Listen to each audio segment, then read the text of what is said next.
കൊച്ചി അധോലോകവുമായി ബന്ധപ്പെട്ട നിരവധി വാർത്തകളാണ് കഴിഞ്ഞ കുറേ ദിവസമായി ന്യൂസ് 18 പുറത്തുവിട്ടത്.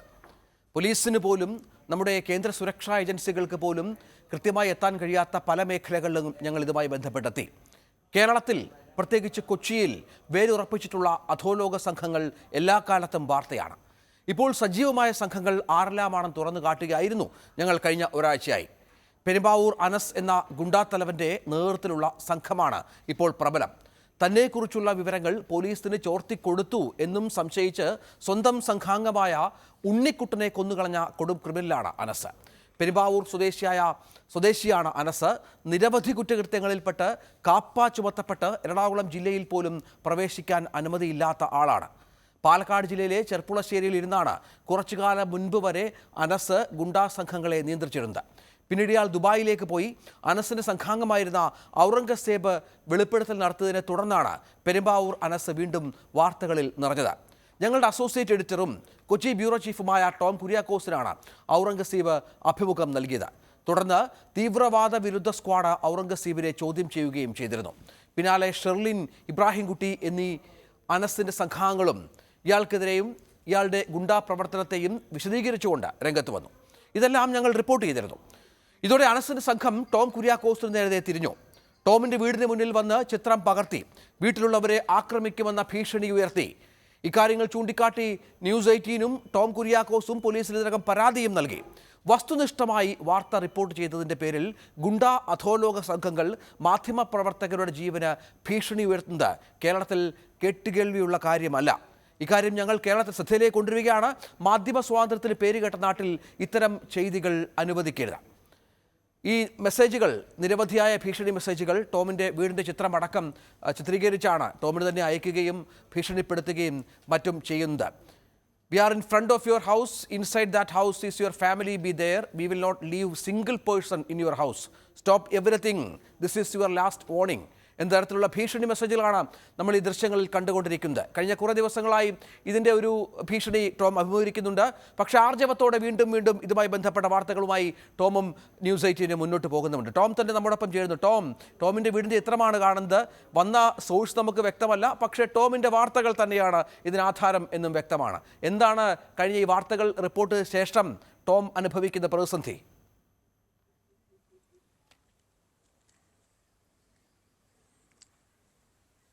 രഞ്ജിത്ത്, കഴിഞ്ഞ ഒരാഴ്ച മുൻപാണ്, അതായത് മാർച്ച് 23-ാം തീയതി മുതലാണ് ന്യൂസ് 18 കൊച്ചിയിലെ അധോലോകത്തെക്കുറിച്ചുള്ള വാർത്തകൾ ഒന്നൊന്നായി പുറത്തു കൊണ്ടുവന്നത്. കൊച്ചിയിലെ ഗുണ്ടാ നേതാവായ ഔറംഗസേബ് കൊച്ചി അധോലോകത്തെക്കുറിച്ചുള്ള കാര്യങ്ങൾ ന്യൂസ് 18 വെളിപ്പെടുത്തുകയുണ്ടായി. ഈ ഗുണ്ടാ സംഘങ്ങളുടെ പ്രവർത്തനങ്ങൾ, അതോടൊപ്പം സ്വർണം പൊട്ടിക്കൽ, മറ്റ് കൊട്ടേഷൻ ഇടപാടുകൾ, കേരളത്തിന് പുറത്തു കൊണ്ടുപോയി ആളുകളെ വകവരുത്തുന്ന രീതികൾ തുടങ്ങിയ കാര്യങ്ങളായിരുന്നു ഔറംഗസേബ് ന്യൂസ് 18 വെളിപ്പെടുത്തിയത്. അതിനുശേഷം നമ്മൾ ഇതുമായി ബന്ധപ്പെട്ട കൂടുതൽ അന്വേഷണങ്ങൾ നടത്തി. അതായത് കൊച്ചിയിലെ ഗുണ്ടാ തലവനായിട്ടുള്ള പെരുമ്പാവൂർ അനസിൻ്റെ ഗുണ്ടാ പ്രവർത്തനങ്ങൾ, കൊട്ടേഷൻ പ്രവർത്തനങ്ങൾ, മറ്റ് നിരവധി കൊലപാതക കേസുകളിലും തട്ടിക്കൊണ്ടുപോകൽ കേസുകളിലുമെല്ലാം പെരുമ്പാവൂർ അനസിൻ്റെ പങ്ക് സംബന്ധിച്ചും, അതോടൊപ്പം സിനിമാ ബന്ധവും രാഷ്ട്രീയ ബന്ധവും തുടങ്ങിയ കാര്യങ്ങളൊക്കെ നമ്മൾ ഓരോന്നായി ഓരോ ദിവസങ്ങളിൽ പുറത്തുവിട്ടതാണ്.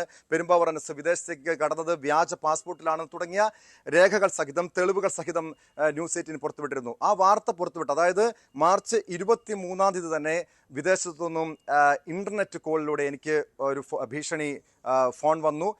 ഈ വാർത്ത അവസാനിപ്പിക്കണം, ഇനി കൂടുതൽ മുന്നോട്ട് പോയാൽ, ഇതുമായി ബന്ധപ്പെട്ട് മുന്നോട്ട് പോയാൽ അതിൻ്റെതായ ഭവിഷ്യത്ത് അനുഭവിക്കേണ്ടി വരും എന്ന രീതിയിലുള്ള ഭീഷണികളുണ്ടായി. സ്വാഭാവികമായും രഞ്ജിത്തിനറിയാം, നമ്മൾ ഈ അന്വേഷണാത്മക പത്രപ്രവർത്തനത്തിന്, മാധ്യമപ്രവർത്തനത്തിൻ്റെ ഭാഗമായി ഇത്തരം ഭീഷണികളൊക്കെ സ്വാഭാവികമായും മാധ്യമപ്രവർത്തകർക്ക് നേരെ ഉണ്ടാകുന്നതാണ്. ആ രീതിയിൽ മാത്രമാണ് ഇതിനെ കണ്ടത്. ഓരോ ദിവസങ്ങളിലും വാർത്ത പുറത്തുവിടുമ്പോൾ നമുക്ക് നേരെ പല രീതിയിലുള്ള ഭീഷണികൾ ഉണ്ടായിരുന്നു. അതായത് വാട്സപ്പിൽ വിളിക്കുക, അതല്ലെങ്കിൽ ഇൻ്റർനെറ്റ് കോളിലൂടെ ഫോൺ വിളിച്ച് ഭീഷണിപ്പെടുത്തുക, അതെല്ലാം ആ രീതിയിൽ, അതായത് സ്വാഭാവികമായ രീതിയിൽ ഉണ്ടാകുന്ന ഒരു ഭീഷണി എന്ന രീതിയിൽ മാത്രം അതിനെ എഴുതിത്തള്ളി. പക്ഷേ കഴിഞ്ഞ ദിവസം, അതായത് ഏതാനും ദിവസങ്ങൾക്ക് മുൻപാണ് എൻ്റെ ഫോണിലേക്ക് വാട്സപ്പിലൂടെ, നേരത്തെ രഞ്ജിത്ത് ഇപ്പോൾ പ്രേക്ഷകർ കാണുന്ന എൻ്റെ വീടിൻ്റെ ചിത്രം അടക്കമുള്ള ഭീഷണി സന്ദേശം, എൻ്റെ വീട്ടുകാർ, കുടുംബാംഗങ്ങളെ പോലും വകവരുത്തും എന്ന രീതിയിലുള്ള ഒരു ഭീഷണി സന്ദേശം, ഒരു മുന്നറിയിപ്പ് സന്ദേശം വാട്സപ്പിൽ ലഭിക്കുന്നത്. പക്ഷെ അന്ന്, അതായത് ഈസ്റ്റർ സമയമായിരുന്നു. ഈസ്റ്റർ സമയം എൻ്റെ വീട്ടിലൊക്കെ അതിഥികളുണ്ടായിരുന്നു, മറ്റു കുടുംബാംഗങ്ങളുണ്ടായിരുന്നു. സ്വാഭാവികമായും അവരെയൊന്നും ഭയപ്പെടുത്തണ്ട എന്ന് കരുതി ഈ സംഭവം നമ്മൾ എൻ്റെ ഓഫീസിലെ ഉന്നത ഉദ്യോഗസ്ഥരോട്, എൻ്റെ മേലധികാരികൾ ഞാൻ ഇക്കാര്യം അറിയിച്ചിരുന്നു. പക്ഷേ സ്വാഭാവികമായി നമുക്കറിയാം ഈസ്റ്റർ സമയമൊക്കെ ആളുകളൊക്കെ നമ്മുടെ കുടുംബാംഗങ്ങളൊക്കെ വലിയ ആഘോഷിക്കുന്ന ഒത്തുചേരുന്ന ഒരു കാലയളവാണ്. അതുകൊണ്ട് തന്നെയാണ് ഇതുമായി ബന്ധപ്പെട്ട വിവരങ്ങൾ നമ്മളൊരു പരാതിയായി പോലീസിന് കൊടുക്കാതിരുന്നത്. കഴിഞ്ഞ ദിവസം 3 ദിവസം മുൻപ് കൊച്ചി സിറ്റി പോലീസ് കമ്മീഷണർ ഈ കാര്യങ്ങൾ ബോധിപ്പിച്ചു. അവർ ഗൗരവത്തോടെ ഈ വിഷയത്തെ എടുക്കുന്നുണ്ട്. മാത്രമല്ല ന്യൂസ് 18 ഈ വാർത്ത പുറത്തുവിട്ടതിന് പിന്നാലെ പോലീസും കാര്യമായി തന്നെ ഈ വിഷയത്തെ കാണുന്നുണ്ട്. കൊച്ചിയിലെ ഗുണ്ടാ സംഘങ്ങളെ അടിച്ചമർത്താൻ വേണ്ടിയുള്ള നടപടി സ്വീകരിക്കുമെന്ന് Kochi city police commissioner Shyam Sundar ഉറപ്പ് നൽകിയിട്ടുണ്ട്. മാത്രമല്ല നമ്മുടെ കൊച്ചിയിലെ ഓഫീസ് ഇരിക്കുന്ന എറണാകുളം നോർത്ത് പോലീസ് സ്റ്റേഷൻ പരിധിയിലും എൻ്റെ വീടിരിക്കുന്ന തലയോലപ്പറമ്പ് പോലീസ് സ്റ്റേഷനിലും ഞാൻ ഇത് സംബന്ധിച്ചുള്ള പരാതി കൊടുത്തിട്ടുണ്ട്. തലയോലപ്പുറം പോലീസ് ഇതുമായി ബന്ധപ്പെട്ട കൃത്യമായ പരിശോധന അന്വേഷണം നടത്താം. വീടിരിക്കുന്ന പരിധികളിൽ സ്ഥലത്ത് പോലീസ് പട്രോളിംഗ് ഒക്കെ നടത്താമെന്ന് അവരുടെ ഉറപ്പും ലഭിച്ചിട്ടുണ്ട്. പക്ഷേ ഈ രീതിയിലുള്ള ഭീഷണികൾ, അതായത് നമുക്ക് വ്യക്തിപരമായിട്ടുള്ള ഭീഷണികൾ ഇതിന് മുൻപും ഉണ്ടായിട്ടുണ്ട്. ആദ്യമായിട്ടാണ് ഈ രീതിയിൽ വീട്ടുകാർക്ക് നേരെ പോലും ഭീഷണി ഉണ്ടാകും, അവർക്ക് നേരെ അവരെയും നോട്ടമിടുന്നു. ഇത് നിർത്തണം, ഈ അന്വേഷണ പരമ്പര നിർത്തണം എന്ന രീതിയിൽ മുന്നറിയിപ്പ് നൽകിക്കൊണ്ട് ഇത്തരം ഒരു ഭീഷണി സന്ദേശം എത്തിയിരിക്കുന്നത്. നേരത്തെ പറഞ്ഞിരുന്നു ചെർപ്പുളശ്ശേരിയിൽ ഇരുന്നാണ് ഇപ്പോൾ കാര്യങ്ങൾ നിയന്ത്രിക്കുന്നത്. കൊച്ചി അധോലോകത്തിലെ വളരെ പ്രധാനപ്പെട്ട ആളായിരുന്നു. ഇയാളുടെ ചെയ്തികൾ കൊണ്ട് ഇപ്പോൾ ജില്ലയിലേക്ക് പോലും പ്രവേശിക്കാനാവുന്നില്ല. പക്ഷേ ഇയാളുമായി ബന്ധപ്പെട്ടവർ, ഇയാളുടെ സംഘത്തിൽപ്പെട്ടവർ കൊച്ചിയിൽ ഇപ്പോഴും വിലസുന്നു, കൊച്ചിയിലെ അധോലോക പ്രവർത്തനങ്ങളിൽ ഏർപ്പെടുന്നു. ഇത്തരത്തിൽ ഇവർക്കെതിരെ തിരിയുന്നവർക്ക് നേരെ ഇത്തരം ഭീഷണികൾ ഉണ്ടാക്കുന്നു, അല്ലെങ്കിൽ അവരെ ആക്രമിക്കുന്നു. അത്തരം നിരവധിയായ കാര്യങ്ങൾ ഇവർ ഒരുപക്ഷെ നിയന്ത്രിക്കുന്നുണ്ടാകും. ഇതൊക്കെ പോലീസിന് വ്യക്തമാകാത്ത കാര്യങ്ങളൊന്നുമല്ല. എന്നിട്ട് നമ്മൾ ഈ വാർത്തകൾ പുറത്തു കൊണ്ടുവരുമ്പോഴാണ് ഇവരുടെ കൊച്ചിയിലെയും കേരളത്തിലെ മറ്റ് പ്രദേശങ്ങളിലെയും സ്ഥലങ്ങളിലെയും മറ്റും സജീവ സാന്നിധ്യം പോലീസിനും ATSനും അടക്കം മനസ്സിലാകുന്നത്. അതിനുശേഷം എന്തു നടപടികൾ ഇതിനകം സ്വീകരിച്ചിട്ടുണ്ട്? ഈ അനസിനെ ഒപ്പം മറ്റ് ഇയാളുടെ സജീവമായ കൊച്ചിയിലെ സംഘാംഗങ്ങളെ പിടിക്കാൻ അല്ലെങ്കിൽ അവരുമായി ബന്ധപ്പെടാൻ ഏത് തരത്തിലുള്ള നടപടികൾ സ്വീകരിച്ചിട്ടുണ്ട് പോലീസ് ഇതിനകം?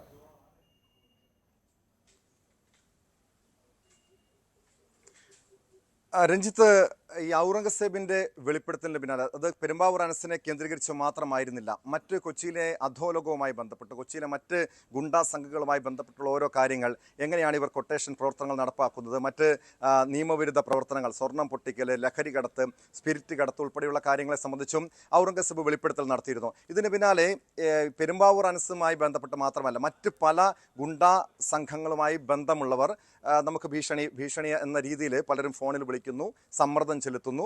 അതൊക്കെ ഉണ്ടായി. ഞാൻ ഇതുമായി ബന്ധപ്പെട്ട് തുടക്കത്തിൽ തന്നെ കൊച്ചിയിലെ ഏതാനും ചില പോലീസ് ഉദ്യോഗസ്ഥർ ഫോണിൽ ബന്ധപ്പെട്ടു, ചില വിവരങ്ങൾ കൈമാറി. മാത്രമല്ല കേന്ദ്ര ഇന്റലിജൻസും എന്നിൽ നിന്നും എൻ്റെ കൈവശമുണ്ടായിരുന്ന രേഖകളൊക്കെ ശേഖരിച്ചിട്ടുണ്ട്. അതായത് പോലീസ് ഗൗരവത്തോടെ തന്നെ ഈ വിഷയത്തെ കാണുന്നുണ്ട്. പക്ഷേ പോലീസിൻ്റെ ഭാഗത്തൊരു ഇന്റലിജൻസ് വീഴ്ച തുടക്കത്തിൽ തന്നെ ഉണ്ടായി എന്ന് നമ്മൾ രൂക്ഷമായ വിമർശനം ഉന്നയിച്ചതാണ്. കാരണം പെരുമ്പാവൂർ അനസിനെ പോലെ ഒരു ക്രിമിനൽ, ഒരു ഗുണ്ടാ നേതാവ്, കൊലപാതക കേസിലും വധശ്രമ കേസുകളിലൊക്കെ പ്രതിയായിട്ടുള്ള ഒരു ഗുണ്ടാ നേതാവ് രാജ്യം വിട്ട കാര്യം നമ്മുടെ പോലീസ് പോലും അറിഞ്ഞില്ല എന്നതാണ് ഏറെ അതിശയപ്പെടുത്തിയ കാര്യം. മാത്രമല്ല പിന്നീട് അനസ് വിദേശത്തേക്ക്, ഗൾഫിൽ പോയി അവിടെ പുതിയ ബിസിനസ് ആരംഭിക്കുന്നു. ആ ബിസിനസ്സിൽ അതിൻ്റെ ഉദ്ഘാടന ചടങ്ങിൽ, ആ പുതിയ സംരംഭത്തിൻ്റെ ഉദ്ഘാടന ചടങ്ങിൽ സിനിമാ താരങ്ങൾ ശ്വേതാ മേനോൻ, മാളവിക മേനോൻ, സ്വാസിക, വിനയ് ഫോർട്ട്, ഷിയാസ് കരീം ഉൾപ്പെടെയുള്ള സിനിമാ താരങ്ങൾ പങ്കെടുത്തതിൻ്റെ ദൃശ്യങ്ങൾ നമ്മൾ പുറത്തുവിട്ടു. പിന്നീട് ഷിയാസ് കരീം ഇത് നിഷേധിച്ച് ചില മാധ്യമങ്ങളിലൂടെ രംഗത്തെത്തുന്നു. പക്ഷേ ഷിയാസ് കരീമും ഔറംഗസേബും തമ്മിലുള്ള ഫോൺ സംഭാഷണത്തിൽ പെരുമ്പാവൂർ അനസുമായി കൃത്യമായ ബന്ധമുണ്ടെന്ന് വ്യക്തമാകുന്ന രീതിയിലുള്ള സംഭാഷണങ്ങളൊക്കെ പുറത്തു വന്നതാണ്. അത് നമ്മൾ ന്യൂസ് 18 പുറത്തുവിട്ടതാണ്. പക്ഷേ രഞ്ജിത്ത് ചോദിച്ച ചോദ്യത്തിലേക്ക് വന്നാൽ, ഇത്തരം ഒരു സംഭവങ്ങളുടെ വിവരങ്ങൾ ഓരോന്നും പുറത്തുവിട്ടതിൻ്റെ അടിസ്ഥാനത്തിൽ പോലീസ് എന്ത് നടപടി സ്വീകരിച്ചു എന്ന് ചോദിച്ചാൽ, ആദ്യഘട്ടത്തിൽ ATS ആണ് ഉണർന്നത്. അതായത് ATS ഔറംഗസേബിനെ ചോദ്യം ചെയ്തു. ഇബ്രാഹിം കുട്ടിയെ, നമ്മളോട് വെളിപ്പെടുത്തൽ നടത്തിയ പെരുമ്പാവൂർ അനസിന്റെ വലങ്കയായിരുന്ന ഇബ്രാഹിം കുട്ടിയെ ചോദ്യം ചെയ്തു. മറ്റ് ഗുണ്ടാ സംഘങ്ങളിലേക്കും അന്വേഷണം നീങ്ങുന്നു. ഔറംഗസേബിനെ പോലീസ് ചോദ്യം ചെയ്യാൻ വിളിപ്പിച്ചിട്ടുണ്ട്. ഞാൻ മനസ്സിലാക്കുന്ന അനുസരിച്ച് പെരുമ്പാവൂർ പോലീസും കൊച്ചി സിറ്റി പോലീസും ചോദ്യം ചെയ്തു എന്നാണ് മനസ്സിലാക്കുന്നത്. അതോടൊപ്പം നിഷിൽ എന്ന പെരുമ്പാവൂർ അനസിനൊപ്പം ഉണ്ടായിരുന്ന നെടുമ്പാശ്ശേരി തട്ടിക്കൊണ്ടുപോകൽ കേസിലെ പ്രതിയായ നിഷിലിനെ ഇന്നലെ ആലുവ പോലീസ് ചോദ്യം ചെയ്തു എന്ന ചില വിവരങ്ങളും പുറത്തു വന്നിട്ടുണ്ട്.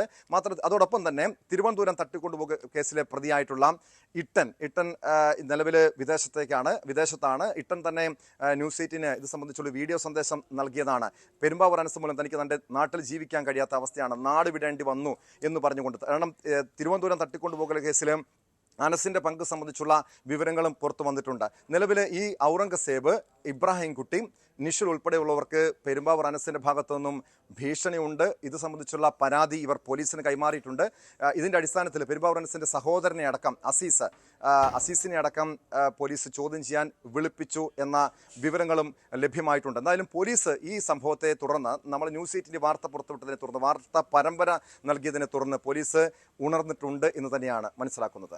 ഈ ഭീഷണിയുടെ ഒരു കടുപ്പം, അതിൻ്റെ ഒരു സ്വരം ഏത് തരത്തിലാണ്? നമ്മൾ ഈ വാട്സപ്പ് സന്ദേശങ്ങൾ കണ്ടു, അതൊക്കെ ഈ പറഞ്ഞതുപോലെ ചില ആളുകൾക്ക് വളരെ എളുപ്പമാണ്. പക്ഷെ അതിനപ്പുറത്ത് വീടിൻ്റെ ഫോട്ടോ എടുത്ത് അയക്കുന്നു. അതൊക്കെ അവർ ചില സൂചനകൾ നൽകുന്നതായിരിക്കും. ടോം ഈ ഒരു വാർത്ത റിപ്പോർട്ട് ചെയ്ത പശ്ചാത്തലം അത് അവരെ വല്ലാതെ ബാധിക്കുന്നു. തുടർച്ചയായി പോലീസ് ഇവരെ ഫോളോ ചെയ്യുന്നു. പോലീസ് പോലും അവർക്ക് മനസ്സിലാക്കാൻ പറ്റാത്ത കാര്യങ്ങൾ ടോമിലൂടെ അറിയുന്നു. അങ്ങനെയൊക്കെ വരുമ്പോൾ സ്വാഭാവികം അവരൊന്ന് പകച്ചു കാണും. അവർക്ക് അവരുടെ പ്രവർത്തനങ്ങൾ തുടരാൻ പറ്റാത്ത പശ്ചാത്തലം കാണും. ആ സാഹചര്യത്തിൽ കുറച്ചുകൂടി കാര്യങ്ങൾ കടുപ്പിക്കുന്ന പശ്ചാത്തലമുണ്ടോ? ഈ വാട്സപ്പ് സന്ദേശങ്ങളും ഫോട്ടോ അയക്കലും അല്ലാതെ ഫോൺ വഴിയും മറ്റുമൊക്കെ ഉള്ള ഭീഷണികൾ ഏത് തരത്തിലാണ്? അതിൻ്റെ ഒരു സ്വരം, അതിൻ്റെ ഒരു സ്വഭാവം എങ്ങനെയാണ്?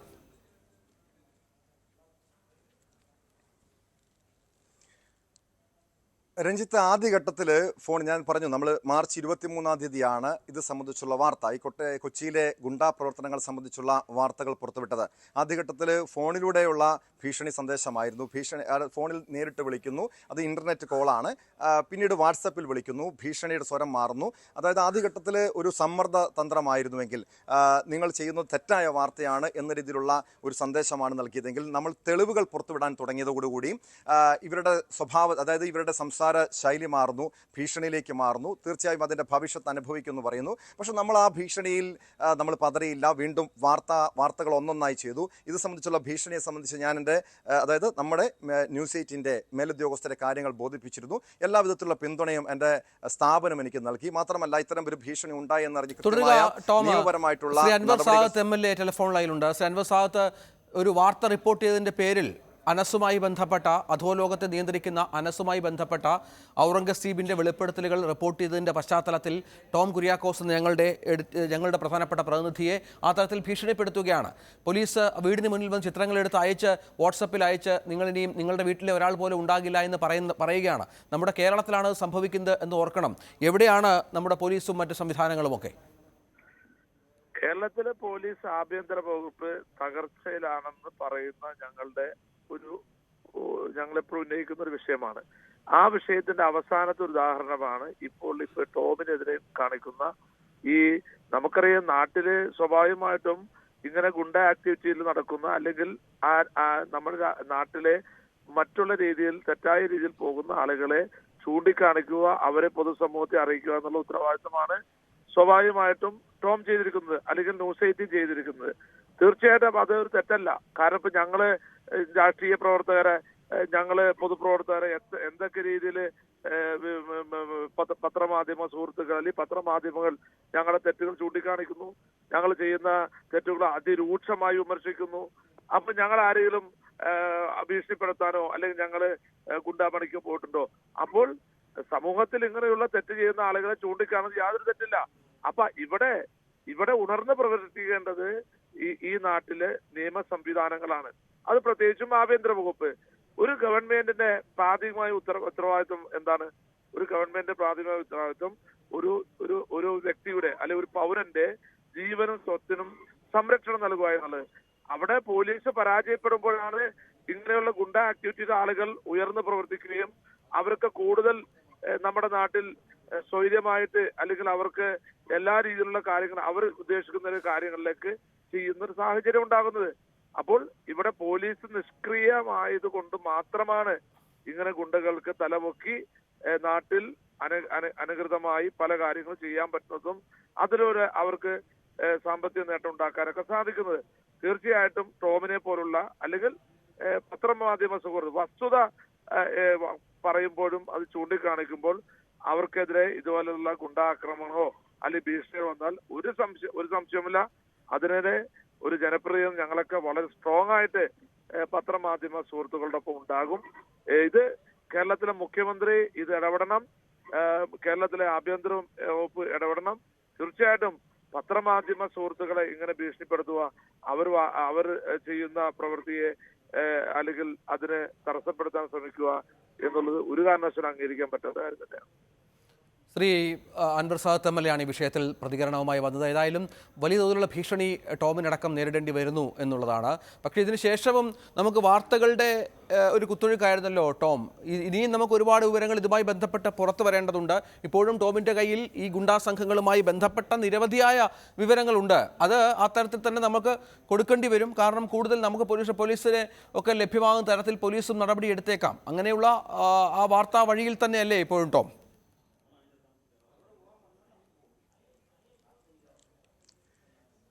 തീർച്ചയായും രഞ്ജിത്ത്, കാരണം നമ്മൾ ഓരോ ദിവസവും പുറത്തുവിട്ട വാർത്തകൾ കൃത്യമായ തെളിവുകളുടെയും മൊഴികളുടെയും അടിസ്ഥാനത്തിലാണ്. ഔറംഗസേബ് വെളിപ്പെടുത്തിയ കാര്യങ്ങൾ മാത്രമല്ല, അതിനുശേഷം പുറത്തു വന്ന മറ്റു പല വിവരങ്ങളുമുണ്ട്. ഷിയാസ് കരീമും ഔറംഗസേബും തമ്മിലുള്ള വെളിപ്പെടുത്തൽ സുപ്രധാനമായിട്ടുള്ള കാര്യം പറഞ്ഞിരുന്നു. അതായത് പൊള്ളാച്ചിയിൽ കൊണ്ടുപോയി ഷിയാസ് കരീം നൽകിയ കൊട്ടേഷൻ്റെ അടിസ്ഥാനത്തിൽ പെരുമ്പാവൂർ അനസ് നിർദ്ദേശം നൽകിയതിൻ്റെ അടിസ്ഥാനത്തിൽ ഔറംഗസേബ് ഒരു കൊട്ടേഷൻ പ്രവർത്തനം നടപ്പാക്കിയെന്ന്. ആരെയാണ് ഈ കൊട്ടേഷന്റെ ഭാഗമായി ആരാണ് ആക്രമണത്തിന് ഇരയായത് എന്നത് സംബന്ധിച്ചുള്ള വിവരങ്ങൾ ഇതുവരെയും പുറത്തു വന്നിട്ടില്ല. അതോടൊപ്പം കൊടുവള്ളി കേന്ദ്രീകരിച്ചുള്ള സ്വർണ്ണക്കടത്ത്, അതിൻ്റെ ഭാഗമായി പെരുമ്പാവൂർ അനസും പ്രവർത്തിക്കുന്നുണ്ട്. പിന്നെ മറ്റൊരു കാര്യം, പ്രധാനപ്പെട്ട കാര്യം, തിരുവനന്തപുരം നെടുമ്പാശ്ശേരി തട്ടിക്കൊണ്ടുപോകൽ കേസിൽ പെരുമ്പാവൂർ അനസിന്റെ പങ്ക് സംബന്ധിച്ച വിവരങ്ങളാണ്. ഈ കാര്യങ്ങളൊക്കെ സ്വാഭാവികമായും ഈ കേസിലൊന്നും ഒരു ഘട്ടത്തിലും പെരുമ്പാവൂർ അനസിന്റെ പേര് ഉയർന്നു വന്നിരുന്നില്ല. നിലവിലെ ഈ വെളിപ്പെടുത്തലും തെളിവുകളും ഉൾപ്പെടെ പുറത്തു വന്ന പശ്ചാത്തലത്തിൽ പോലീസ് ഈ കേസുകളൊക്കെ പുനരന്വേഷിക്കേണ്ട ഒരു സാഹചര്യം കൂടിയുണ്ട്. ഇതോടൊപ്പം ആയുധക്കടത്ത്, പെരുമ്പാവൂർ അനസിന്റെ കൈവശം നിരവധി തോക്കുകൾ, നിയമവിരുദ്ധമായി നിരവധി തോക്കുകൾ, അനധികൃത തോക്കുകൾ ഉണ്ട് എന്നത് സംബന്ധിച്ചുള്ള വിവരമുണ്ട്. അങ്ങനെയെങ്കിൽ ആ തോക്ക് എങ്ങനെയാണ് ലഭിക്കുന്നത്, അത് സംബന്ധിച്ചുള്ള അന്വേഷണം നടത്തേണ്ടിയിരിക്കുന്നു. ഇതോടൊപ്പം മറ്റ് കൊട്ടേഷൻ പ്രവർത്തനങ്ങൾ, ഇവർ കേരളത്തിലല്ല ഒരൊറ്റ കൊട്ടേഷൻ പ്രവർത്തനവും നടത്തുന്നത്. ഇവിടെ നിന്നും ആളുകളെ തട്ടിക്കൊണ്ടുപോയി കേരളത്തിന് പുറത്തെത്തിച്ച് അവിടെ വെച്ച് കൊട്ടേഷൻ നടപ്പാക്കുന്നു എന്നതായിരുന്നു പെരുമ്പാവൂർ അനസിന്റെ മറ്റൊരു സുപ്രധാനമായ വെളിപ്പെടുത്തൽ. സ്വാഭാവികമായും ഇത് അന്വേഷണ സംഘത്തിന് ഏറെ സഹായം നൽകുന്ന ഒരു തുമ്പാണ്. ഈ കേസുമായി ബന്ധപ്പെട്ട നിർണായകമായിട്ടുള്ള വിവരങ്ങളാണ്. അതിൻ്റെ അടിസ്ഥാനത്തിലാണ് ഔറംഗസേബിനെ അന്വേഷണ സംഘം ചോദ്യം ചെയ്യുന്നത്. വീണ്ടും ATS ഔറംഗസേബിനെ ചോദ്യം ചെയ്യാൻ വിളിപ്പിച്ചിട്ടുണ്ട്. നിലവിൽ കഴിഞ്ഞ ആഴ്ച ഔറംഗസേബിനെ കൊച്ചിയിലെ ഓഫീസിൽ എത്തിച്ച് ചോദ്യം ചെയ്തിരുന്നു. വീണ്ടും ചോദ്യം ചെയ്യാൻ വിളിപ്പിച്ചിട്ടുണ്ട്. പോലീസും ഈ രീതിയിൽ തന്നെ ഉണർന്നിട്ടുണ്ട്. ഇനി കേന്ദ്ര ഇന്റലിജൻസും ഇതുമായി ബന്ധപ്പെട്ട വിവരങ്ങൾ തേടിയിട്ടുണ്ട്. സ്വാഭാവികമായും പെരുമ്പാവൂർ അനസിനെ നാട്ടിലെത്തിക്കാൻ വേണ്ടിയുള്ള നടപടി ഉണ്ടാകുമോ? അതോടൊപ്പം അറിയേണ്ടത്, ഷിയാസ് കരീം എന്ന പെരുമ്പാവൂർ അനസിന് ദുബായിൽ എല്ലാ സഹായങ്ങളും ചെയ്തു കൊടുത്ത ഷിയാസ് കരീമിന്റെ പങ്ക് സംബന്ധിച്ചുള്ള വിവരങ്ങളാണ്. അതോടൊപ്പം പെരുമ്പാവൂർ അനസിന്റെ വിദേശത്തുള്ള ബന്ധങ്ങൾ, പല ഉന്നത ആളുകളുമായി, മലയാളികളായിട്ടുള്ള പല ഉന്നതരുമായി ബന്ധമുണ്ട് എന്ന ആരോപണമുണ്ട്. സ്വാഭാവികമായും അവരൊന്നിച്ചുള്ള ചിത്രങ്ങളുണ്ട്. അവർ പെരുമ്പാവൂർ അനസ് ചില കേരളത്തിൽ വലിയ സാമൂഹ്യ രംഗത്ത് പ്രവർത്തിക്കുന്ന ആളുകൾക്കൊപ്പമാണ് ദുബായിൽ താമസിക്കുന്നത് എന്നത് സംബന്ധിച്ചുള്ള വിവരങ്ങളും നമ്മൾ പുറത്തുവിട്ടിരുന്നു. അവരിലേക്കും അന്വേഷണം നീങ്ങേണ്ടതാണ്. രഞ്ജിത്ത്. ടോം തുടരുക. ഇപ്പോൾ ഹരികുമാറുണ്ട്, KWയുടെ എറണാകുളം ജില്ലാ പ്രസിഡന്റാണ്. ഹരി, ഇവിടെ ടോമിനെതിരെയാണ് ഇത്ര വലിയ ഭീഷണി ഉണ്ടായിരിക്കുന്നത്. പോലീസിൽ നമ്മൾ ന്യൂസ് 18നും വ്യക്തിപരമായി ടോമും പരാതിപ്പെട്ടിട്ടുണ്ട്. എന്താണ് മനസ്സിലാക്കേണ്ടത്? സത്യസന്ധമായി വാർത്ത ചെയ്യുന്ന മാധ്യമപ്രവർത്തകർക്ക് നമ്മുടെ നാട്ടിൽ സ്വൈര്യജീവിതം അത് അസാധ്യമാണോ എന്നാണോ? ഈ മാധ്യമപ്രവർത്തകർക്ക് അവരുടെ ജോലിയുമായി ബന്ധപ്പെട്ട് ഇത്തരത്തിലുള്ള വാർത്തകൾ ചെയ്യേണ്ടി വരുന്നത് വളരെ സ്വാഭാവികവും ആയ ഒരു കാര്യം മാത്രമാണ്. അപ്പോൾ അക്കാര്യത്തില് കൃത്യമായ ഒരു സുരക്ഷ ഒരുക്കാൻ പോലീസിനും പൊതുസമൂഹത്തിനും ഒക്കെ ബാധ്യതയുണ്ട്. കാരണം ഈ വാർത്തകളെല്ലാം റിപ്പോർട്ട് ചെയ്യപ്പെടുന്നത് ജനങ്ങൾക്ക് വേണ്ടി തന്നെയാണ്. അപ്പോൾ പോലീസിൽ ഇക്കാര്യത്തിൽ ടോം പരാതിപ്പെട്ടിട്ടുണ്ടെന്നാണ് മനസ്സിലാവുന്നത്. ശക്തമായ നടപടി ഇക്കാര്യത്തിൽ ഉണ്ടാവണം എന്നാണ് KWJയുടെ ഒരു പ്രതിനിധി എന്നുള്ള രീതിയിൽ എനിക്ക് ആവശ്യപ്പെടാനുള്ളത്. ഇക്കാര്യത്തിൽ ശക്തമായ പ്രതിഷേധം രേഖപ്പെടുത്തുന്നു. പോലീസിന് സംഘടനാ തലത്തിൽ തന്നെ ഒരു പരാതി കൊടുക്കാനാകുമോ എന്നുള്ളതാണ് പരിശോധിക്കുന്നത്. അക്കാര്യം ചെയ്യാൻ മുന്നിട്ടിറങ്ങും എന്നാണ് ഇക്കാര്യത്തിൽ പറയാനുള്ളത്. KWJയുടെ പ്രതികരണമാണ് ഇതുമായി ബന്ധപ്പെട്ട് കണ്ടത്. പോലീസിനെ സമീപിക്കാൻ KWJയും തയ്യാറാവുകയാണ്. ഏതായാലും ഒരു പരാതി, ടോമിൻ്റെ പരാതി പോലീസിൻ്റെ മുന്നിലുണ്ട്. ഒപ്പം ടോമിന് അത്തരത്തിൽ ന്യൂസ് 18ൻ്റെ പരാതിയും പോലീസിന് മുന്നിലുണ്ട്. ഇതുമായി ബന്ധപ്പെട്ട അന്വേഷണം പോലീസ് നടത്തുന്നുണ്ട്. ചില ചോദ്യം ചെയ്യലുകൾ കൊച്ചി കേന്ദ്രീകരിച്ച് നടക്കുന്നുണ്ട് എന്നാണ് മനസ്സിലാകുന്നത്. ഏതായാലും അനസ് എന്ന അധോലോക സംഘാംഗത്തിനെതിരെ, അതായത് എറണാകുളം ജില്ലയിൽ കാപ്പ ചുമത്തപ്പെട്ട് ജില്ലയിൽ കയറാനാവാതെ പാലക്കാട് നിന്ന് ഈ കാര്യങ്ങൾ നിയന്ത്രിക്കുന്ന. പക്ഷേ അപ്പോഴും അനസിൻ്റെ സംഘാംഗങ്ങൾ കൊച്ചിയിൽ വേരുറപ്പിച്ചിട്ടുണ്ട്. അവർ അപ്പോഴും അവിടെ സജീവമാണ്. ന്യൂസ് 18 ഈ വാർത്ത പുറത്തു കൊണ്ടുവരുന്നത്. തന്നെക്കുറിച്ചുള്ള വിവരങ്ങൾ പോലീസിന് ചോർത്തിക്കൊടുത്തുവെന്ന് സംശയിച്ച് സ്വന്തം സംഘാംഗമായ ഒരാളെ പോലും കൊന്നുകളഞ്ഞ കൊടും ക്രിമിനലാണ് അനസ്. നമ്മൾ ഈ സിനിമയിലൊക്കെ കേട്ടുകേൾവി ഉള്ളതുപോലെ പ്രാക്ടിക്കലായി നമ്മുടെ നാട്ടിലും ഇത് സംഭവിക്കുന്നു എന്ന് പറയുന്നത് ഞെട്ടിക്കുന്ന കാര്യമാണ്. നിരവധി കുറ്റകൃത്യങ്ങളിൽപ്പെട്ട ആളാണ്. കാപ്പ ചുമത്തപ്പെട്ട് എറണാകുളം ജില്ലയിൽ പോലും പ്രവേശിക്കാൻ അനുമതിയില്ലാത്ത ആളാണ്. ഇയാൾ പാലക്കാടിരുന്ന് കാര്യങ്ങൾ നിയന്ത്രിക്കുന്നു. ഇയാൾക്കെതിരെ വെളിപ്പെടുത്തൽ നടത്തിയത് ഔറംഗസേബാണ്. ഇയാൾ നേരത്തെ അനസിൻ്റെ സംഘാംഗമായിരുന്നു, പെരുമ്പാവൂർ അനസിൻ്റെ സംഘാംഗമായിരുന്നു. തുടർന്നാണ് വീണ്ടും ടോമിനോട് ഈ ഔറംഗസേബ് കാര്യങ്ങൾ വെളിപ്പെടുത്തിയത്. തുടർന്നാണ് കാര്യങ്ങൾ കൂടുതലായി പുറത്തു വരുന്നത്. ഇപ്പോൾ കാണുന്ന ഇൻ്റർനെറ്റ് നമ്പറാണ്. ഈ നമ്പറിലാണ് ടോമിനെ വിളിച്ച് ഭീഷണിപ്പെടുത്തുകയും ഒപ്പം ടോമിൻ്റെ വാട്സപ്പിലേക്ക് ഇത്തരത്തിൽ ചിത്രങ്ങൾ അയക്കുകയും ടോമിൻ്റെ വീടിൻ്റെ ചിത്രവും മറ്റും അയക്കുകയും ഭീഷണിപ്പെടുത്തുകയും സന്ദേശങ്ങൾ അയക്കുകയും മറ്റും ചെയ്യുന്നത്. ഇതൊരിക്കലും ഒരു കാരണവശാലും ഭൂഷണമല്ല, അംഗീകരിക്കേണ്ടതല്ല. അത് പോലീസിൻ്റെ ഭാഗത്തു നിന്ന് നിതാന്തമായ ജാഗ്രത വേണം എന്നുള്ളത് തന്നെയാണ് ഏറ്റവും പ്രധാനപ്പെട്ട കാര്യമായി പുറത്തു വരുന്നത്. എന്തായാലും പോലീസ് അന്വേഷണം ആരംഭിച്ചിട്ടുണ്ട് ഈ വിഷയത്തിൽ എന്നുള്ളത് തന്നെയാണ്. ചില ചോദ്യം ചെയ്യലുകൾ ടോം, അതിനുശേഷം ഈ പോലീസ് നമുക്ക് ഈ ഇൻ്റർനെറ്റ് കോളൊക്കെയാണ്, പക്ഷേ അപ്പോഴും ഇതിൻ്റെ സോഴ്സുകൾ കണ്ടെത്തുക എന്നുള്ളത് ഇപ്പോഴത്തെ ഈ സൈബർ യുഗത്തിൽ സൈബർ സെല്ലിലൊക്കെ അത്യാവശ്യം പ്രാക്ടിക്കലായിട്ടുള്ള കാര്യമാണ്. പക്ഷെ നമ്മൾ തിരിച്ച് റെസ്പോണ്ട് ചെയ്യുമ്പോൾ ഹു ആർ യു എന്ന് ടോം ചോദിക്കുന്നുണ്ട്.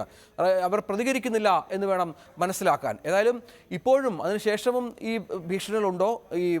ഈ സോഷ്യൽ മീഡിയകൾ കൂടിയാണ് ഈ ഭീഷണികൾ വരുന്നത്. IT സെല്ലൊക്കെ അന്വേഷിച്ച് കഴിഞ്ഞാൽ ഒരു പക്ഷേ ഇതിൻ്റെ ഒരു ഉറവിടമൊക്കെ കണ്ടെത്താൻ സാധിക്കുമായിരിക്കും. അത്ര ഗൗരവമായി ഈ പരാതിയെ സമീപിച്ചിട്ടുണ്ടോ പോലീസ്?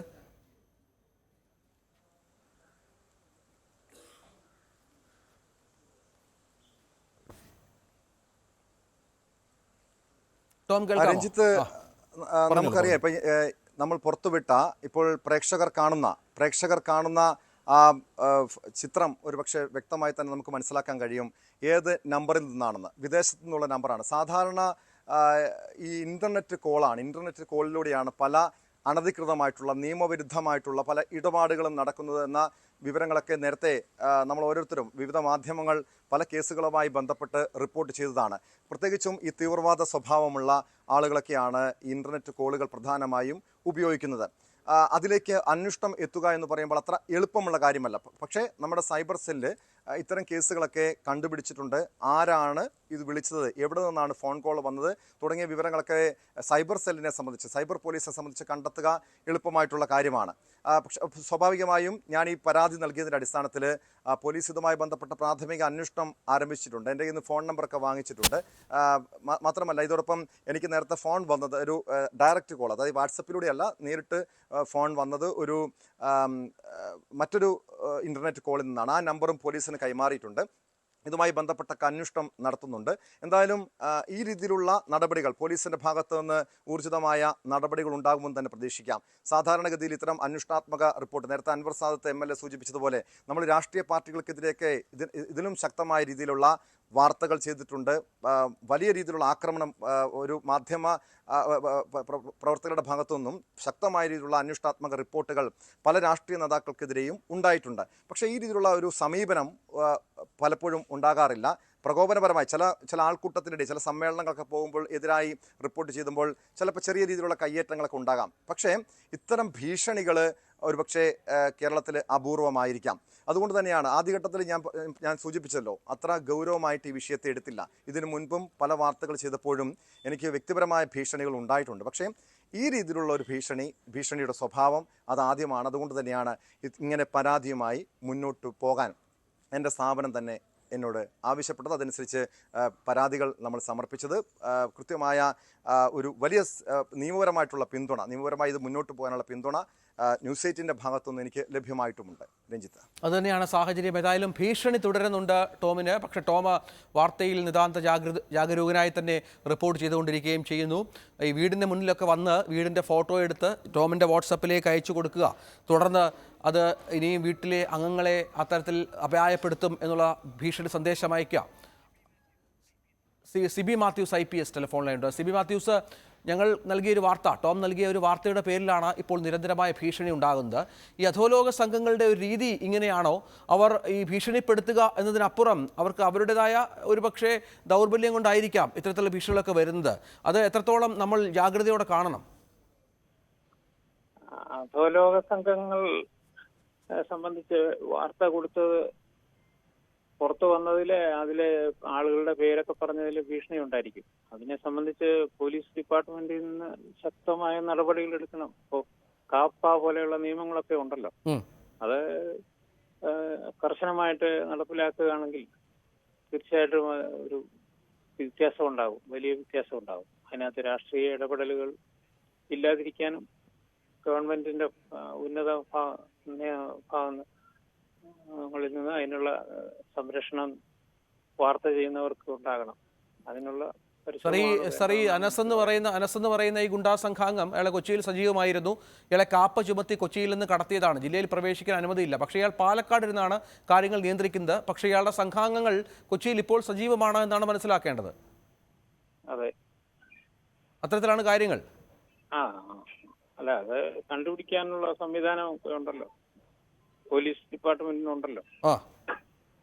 സാറാണ് കൊച്ചിയിൽ ഈ ഗുണ്ടാ നിയമം അടക്കം പല വിധത്തിലുള്ള നിയമങ്ങളടക്കം ഗുണ്ടകളെ അമർച്ചതിനടക്കം നിർണായക നടപടികളെടുത്ത ഒരാളാണ് എന്നറിയാം. അതിനുശേഷം ഇപ്പോൾ പക്ഷേ കാര്യങ്ങൾ കൊച്ചിയിൽ അത്ര ഭദ്രമല്ല എന്ന് മനസ്സിലാക്കണ്ടേ? അതൊരു വർഷങ്ങൾ കടന്നു പോയല്ലോ. വർഷങ്ങൾ കടന്നു പോയപ്പോൾ സമൂഹത്തിൽ ഉണ്ടായ മാറ്റങ്ങള് അതാണ് ഇപ്പോഴത്തെ സ്ഥിതിക്ക് കാരണമെന്നാണ് എനിക്ക് പറയാനുള്ളത്. സാറിന്റെ ഒരു അനുഭവം എന്തായിരുന്നു ആ കാലഘട്ടത്തിൽ? അല്ല, അന്ന് കാപ്പായും അങ്ങനത്തെ നിയമങ്ങളൊന്നും ഉണ്ടായിരുന്നില്ല. പക്ഷെ ഈ ഇപ്പോൾ കാണുന്ന രീതിയിലുള്ള ഒരു സംഘടിതമായിട്ടുള്ള ഒരു ഗുണ്ടാ സംഘങ്ങളും ഒന്നും അവിടെ പ്രവർത്തിക്കുന്നുണ്ടായിരുന്നില്ല. എനിക്ക് തോന്നുന്നു ഇതൊക്കെ ഈ പുതിയ നൂറ്റാണ്ടിന് മില്ലേനിയം എന്ന് പറയുന്നതിന് ശേഷം വന്നിട്ടുള്ള കാര്യങ്ങളാണെന്നാണ് ഞാൻ മനസ്സിലാക്കിയിട്ടുള്ളത്. അതില് മയക്കുമരുന്നിന്റെ കടത്തലുകള്, സ്വർണ്ണക്കടത്ത്, ഇങ്ങനത്തെ സംഭവങ്ങളൊക്കെ പുതിയതായിട്ട് വന്നതാണല്ലോ. അതിന്റെ ഒരു ഭാഗമായിരിക്കണം എന്ന് ഞാൻ വിചാരിക്കുന്നു. ശരി സാർ, നന്ദി താങ്കളുടെ പ്രതികരണത്തിന്. ശ്രീ മുഹമ്മദ് ഷിയാസ്, DCC അധ്യക്ഷൻ കൂടി ടെലിഫോൺ ലൈനുണ്ട് എറണാകുളത്തെ. ശ്രീ മുഹമ്മദ് ഷിയാസ്, ഇവിടെ വളരെ പ്രധാനപ്പെട്ട ഒരു ഭീഷണി ഉണ്ടാകുന്നത് ടോം കുര്യാക്കോസിനെതിരെയാണ്.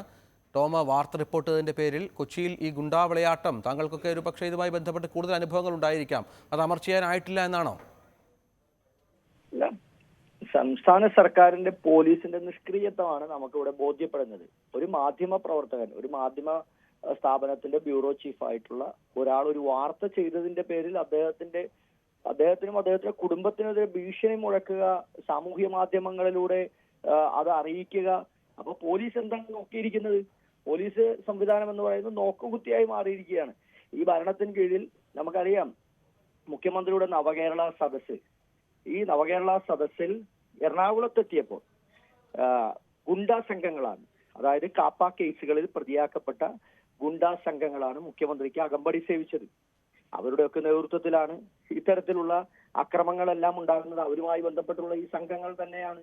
അപ്പൊ എങ്ങനെ സർക്കാരിന് നടപടിയെടുക്കാൻ സാധിക്കുക?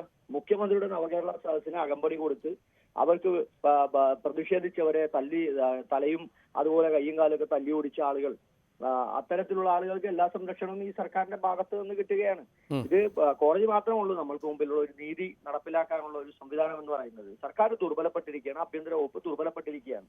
ഇത് ഒരു ഗുരുതരമായ പ്രതിസന്ധിയാണ്. തിരുവനന്തപുരത്തും അതുപോലെ തന്നെ കൊച്ചിയിലും അടക്കമുള്ള സ്ഥലങ്ങളിൽ ഗുണ്ടാ സംഘങ്ങളുടെ അവരുടെ വലിയ തോതിലുള്ള അക്രമങ്ങൾ, ഇപ്പൊ മദ്യമല്ല മയക്കുമരുന്ന്, അതിനപ്പുറത്ത് സ്വർണം തട്ടിക്കൊണ്ടുപോകുന്ന, ആളുകളെ തട്ടിക്കൊണ്ടുപോകുന്ന സംഭവങ്ങൾ ഓരോ ദിവസവും ആലുവയിൽ തന്നെ കഴിഞ്ഞ ഒരു മാസക്കാലത്തിനിടയ്ക്ക് 3 ദിവസങ്ങളിലായിട്ടാണ് റെയിൽവേ സ്റ്റേഷന് സമീപം നിന്ന് ആളുകളെ തട്ടിക്കൊണ്ടുപോകുന്നു. പരാതിക്കാരില്ല, തട്ടിക്കൊണ്ടുപോകുന്ന സംഘാംഗ പരാതിക്കാരില്ല. സ്വർണം പൊട്ടിക്കുന്നതാണ്, അല്ലെങ്കിൽ കുഴൽപ്പണം കവർ ചെയ്യുന്നതാണ്.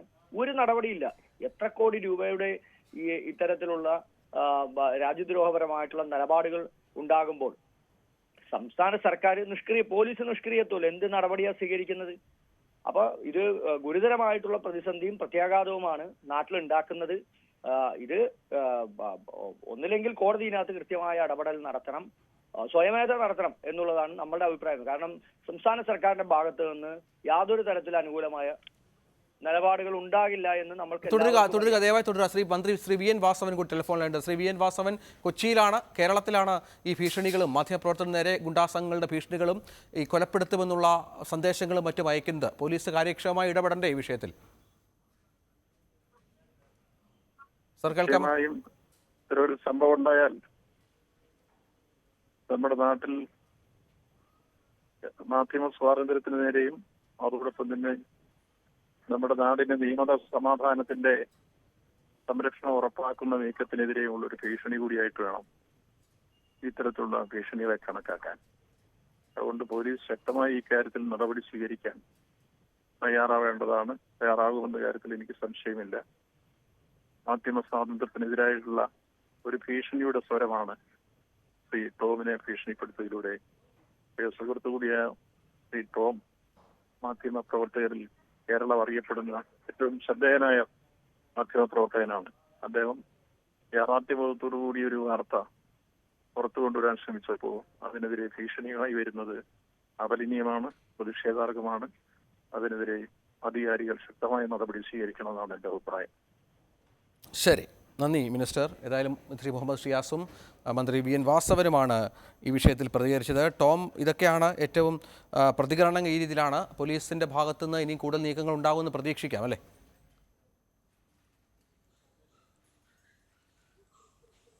തീർച്ചയായും രഞ്ജിത്ത്, കാരണം പോലീസ് ഉണർന്നു എന്ന് തന്നെയാണ് നമ്മൾ മനസ്സിലാക്കേണ്ടത്. ഈ വാർത്താ പരമ്പരയ്ക്ക് ന്യൂസ് 18 ചെയ്ത കൊച്ചിയിലെ അധോലോകത്തെ കേന്ദ്രീകരിച്ചുള്ള വാർത്താ പരമ്പരയ്ക്ക് പിന്നാലെ പോലീസിൻ്റെ ഭാഗത്തുനിന്ന് ശക്തമായ നടപടികൾ ഉണ്ടായിട്ടുണ്ട്. കൊച്ചിയിലെ 300ഓളം ഗുണ്ടകളുടെ ലിസ്റ്റ് തയ്യാറാക്കിയിട്ടുണ്ട്. അവരെ കാപ്പ ചുമത്തി അകത്തിടാനുള്ള നടപടി സ്വീകരിക്കുമെന്ന് സിറ്റി പോലീസ് കമ്മീഷണർ തന്നെ വ്യക്തമാക്കിയിരുന്നു. വരും ദിവസങ്ങളിൽ നൈറ്റ് പെട്രോളിംഗ് ശക്തമാക്കാനുള്ള നടപടികളുണ്ട്. ഈ കഴിഞ്ഞ ദിവസം തന്നെ നമ്മൾ പരാതിപ്പെട്ടതിന് തൊട്ട് പിന്നാലെ തന്നെ നമ്മുടെ ഓഫീസിൻ്റെ പരിസരങ്ങളിൽ കൊച്ചി നോർത്ത് പോലീസ് പെട്രോളിംഗ് വളരെ ശക്തമാക്കി തന്നെ മുന്നോട്ട് പോകുന്നു എന്നാണ് മനസ്സിലാക്കുന്നത്.